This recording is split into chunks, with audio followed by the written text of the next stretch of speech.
Hi guys, good morning. This is Brian. You are watching again my vlog. So for today's video, meron na naman tayong bagong upload. And I made this video po para share sa inyo ang aming last day dito sa winter job namin sa Dubrovnik, Croatia. So yung the last video ko kasi about sa winter job ko, medyo pangit yung panahon. So gawa ko po ng medyo okay na panahon ngayon. And ipakita ko sa inyo yung winter job ko dito sa Croatia. So samahan nyo kami sa aming last day. And hindi ko pa alam kung ano mangyayari. Hindi ko alam kung ano bang ganap ngayong duty namin. So hopefully na hindi siya ganon ka-busy. Kasi nga last day na namin ngayon. And yung most ng mga binebenta namin, mga sandwich, mga hamburgers, is medyo ubos na kasi. So hindi na sila nag-refill, hindi na sila bumili ulit ng mga stocks. Kasi nga, paubos na lang namin yung mga binebenta namin. So samahan niyo ako guys, tingnan niyo kung gusto niyo ba dito magtrabaho sa Croatia, lalo na kapag winter. So let's go! Good morning! Today is our last day. Last day sa work. Huli ko sinabi yon, nagtrabaho ako sa airport. Medyo malungkot ang farewell ko doon. So, last day naman ang winter job. Ayoko mag-expect, pero feel ko talaga more linis-linis na lang tayo today. Impake.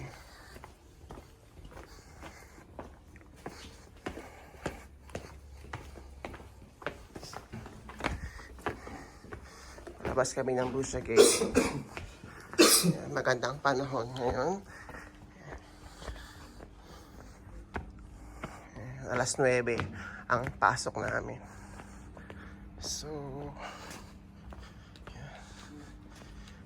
kaya lagi kami hinihingal dito kasi puro hagdan ang way namin palabas at papasok.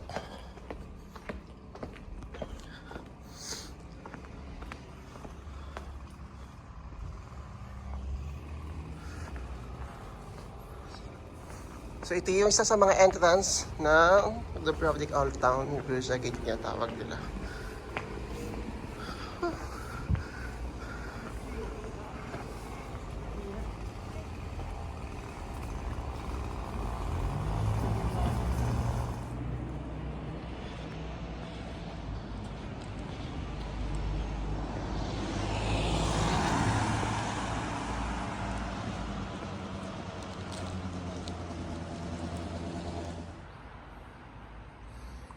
Dito na kami sa bus station guys. Naghihintay na lang kami ng bus.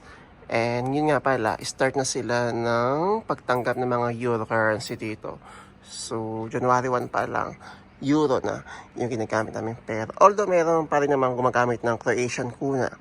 Pero hanggang January 15 na lang yung paggamit nun. And then after January 15, January 16, sa bank na lang sila pwede magpapalit.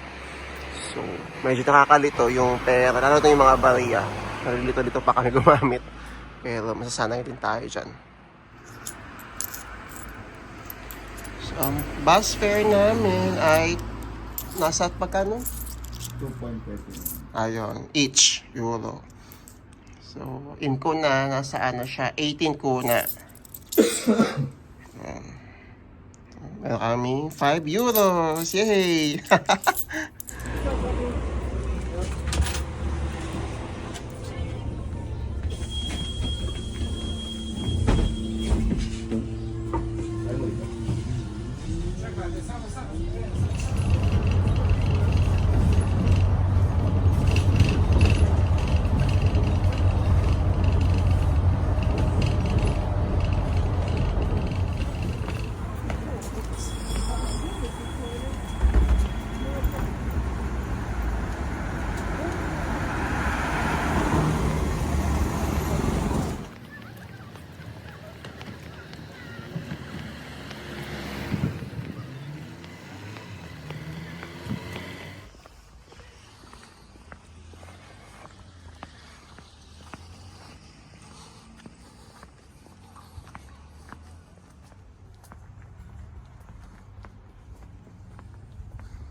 Proud ako dyan. Kasi sulat ko yan eh. Nabura na siya. It's our last day. Wala pang katao-tao. Kami talaga lagi na unang pumasok dito eh. Kaya dapat swerte ng employer namin sa amin. Charot. Ayan. So, wala akong idea ano nangyayari ngayon. Pero prepare muna kami ng mga dapat namin gawin.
Bakit?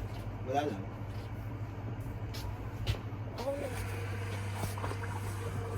So, ganito palagi yung setup namin. Ayan.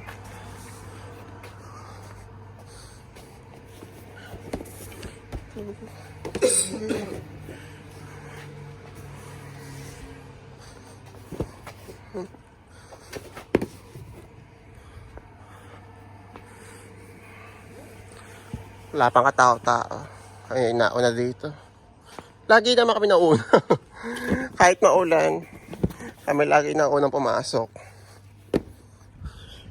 So,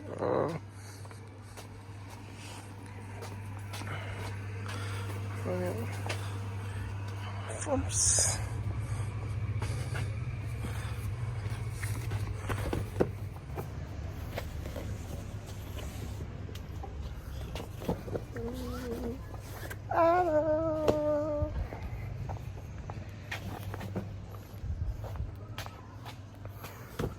Hindi namin sure kung ano lang ibebenta namin ngayon kasi parang ubos na naman lahat Kaya, ng ibebenta namin.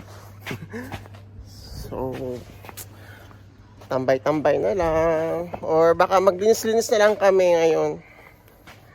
Kasi baka hanggang ngayon lang talaga dapat Advent house. Hindi namin alam.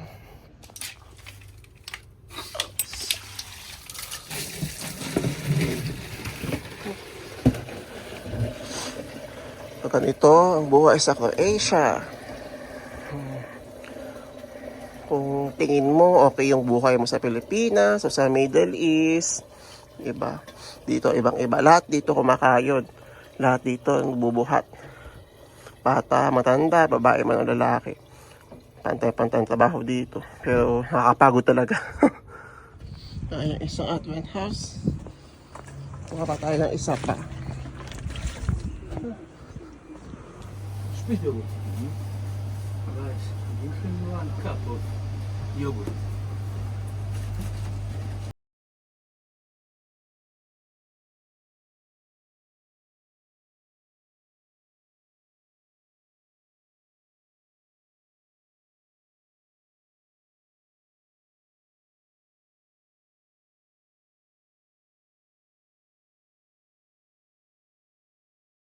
Medyo ngayon guys, actually feel ko wala talagang ganap ngayon.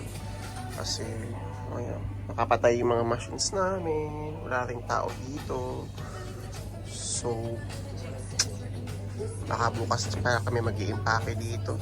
Magliligpit-ligpit ng mga gamit. Meron pang mga naiwan. So, ganito lang yung ginagawa namin dito pag walang medyo order. Tatayo lang pala. Okay. Mga ganito, homesick ako. Kasi birthday ngayon ng daddy ko, anniversary nila, tapos fiesta sa amin. Nakaka-homesick talaga. Wala na rin ako makain. Wala na kayong maluto dito. Kasi ubos na ka talaga lahat. Siguro mga alak na lang ang mga naiiwan dito. It's now 2 p.m. Wala kaming ganap. Naglinis na lang kami para bukas. Ayan. Hakot-hakot na lang kami bukas. So, mag-alas 5 na guys. Wala talaga kami ginawa today. And naghihintay na lang kami umuwi ngayon. And madilim na. Ayan, kita nyo naman. Ito. Madilim na siya. Tapos, ayun, hintay na lang kami ng kapalit namin. So, baka bukas balik kami para makapaglinis kami di ulit. So, balita ko kayo. So, that's all for today, guys. Natapos na yung winter job namin today. Tambay na naman tayo. Bakasyon na ulit tayo. And, ayan, 5 p.m. pa lang dito. Pero ang dilim na. So, bukas ng umaga, babalik kami dito ng alas 8 para maghakot ng mga gamit sa Advent house namin. So, wala talaga kami ginawa today. Naghintay lang kami maubos yung oras. And wala na rin kasi kami ibebenta kasi nga ubos na yung mga stocks namin. Siguro mga beers na lang, mga wines na lang yung mga naiwan doon. So, ayun. That's it. Tapos na winter job natin. 1 month winter job. Kalas. So, thank you again for watching guys. And please don't forget to subscribe on my YouTube channel and to follow all my social media accounts. So, kung meron kayong mga tanong, mga suggestions na gusto nyong malaman about Croatia, Dubrovnik, message lang kami. So, yun lang guys. Thank you for watching. Bye!